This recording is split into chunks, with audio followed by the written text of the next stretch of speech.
안녕하세요. 생기한의원 박치영 한의사입니다. 만성 두드러기로 고생하시는 분들이 정말 많습니다.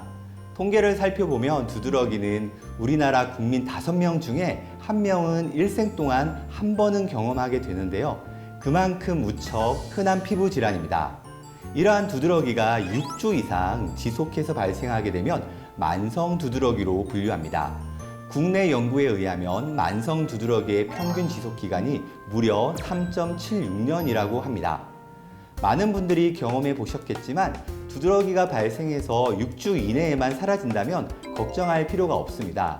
급성 두드러기의 경우에는 잘 쉬면서 잘 먹기만 해도 빠르게 호전되는 양상을 보이는데요. 병원 치료를 적극적으로 받지 않아도 자연 회복될 수 있는 것이 급성 두드러기입니다. 그런데 두드러기가 6주 이상 계속되면서 만성 두드러기로 진행되면 상황이 완전히 달라집니다.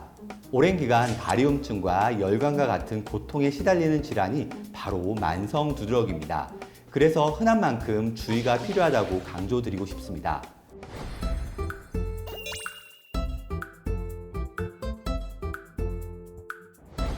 만성 두드러기는 대부분의 경우에서 특별한 원인을 알 수 없는 경우가 많습니다. 그래서 만성 특발성 두드러기라고 학문적으로는 분류합니다. 질환의 이름 중에 특발성이라는 이름이 붙은 것은 원인 불명이라는 의미입니다. 원인이 분명 있긴 있을 텐데요. 아직까지 뚜렷하게 밝혀지지 않았다는 의미입니다. 두드러기 논문을 검색하다가 두드러기 환자분들의 식습관에 대해서 연구한 논문이 있어서 소개해 드리려고 합니다. 만성 두드러기 환자들의 식습관에 대해서 연구한 논문이 전 세계적으로도 드물기 때문에 의미 있는 논문이라는 생각이 들었습니다. 이 논문은 2020년도에 발표된 일본 논문입니다. 비록 우리나라 논문은 아니지만 같은 동양인의 식생활이 비슷한 일본에서 발표된 논문이라서 의미가 있을 것 같은데요. 논문의 서론에 있는 내용을 먼저 살펴보겠습니다. 만성 두드러기의 원인이 명확하게 밝혀지지는 않았지만 자가 면역, 염증, 자가 알레르기가 관련되어 있는데요. 특히 최근에는 만성 두드러기 환자들이 비만이나 대사증후군, 이상지질혈증 위험이 높은 것으로 보고되고 있습니다. 제가 지금 소개해드리고 있는 이 논문뿐만 아니라 국내에서 발표된 2021년 두드러기 관련 논문에서도 복부 비만이 만성 두드러기와 밀접한 관련성이 있다는 연구 결과가 있었습니다. 두 논문 모두가 비슷한 결론을 내리고 있는 것으로 이해할 수 있겠습니다. 논문에서 만성 두드러기 환자들과 대조군의 식습관은 BDHQ를 사용하여 평가하였는데요. BDHQ는 58가지 식품 섭취를 추정하는 데 사용되는 질문지입니다. 이 질문지에 어떤 항목들이 조사되었는지 표와 함께 잠시 살펴보겠습니다.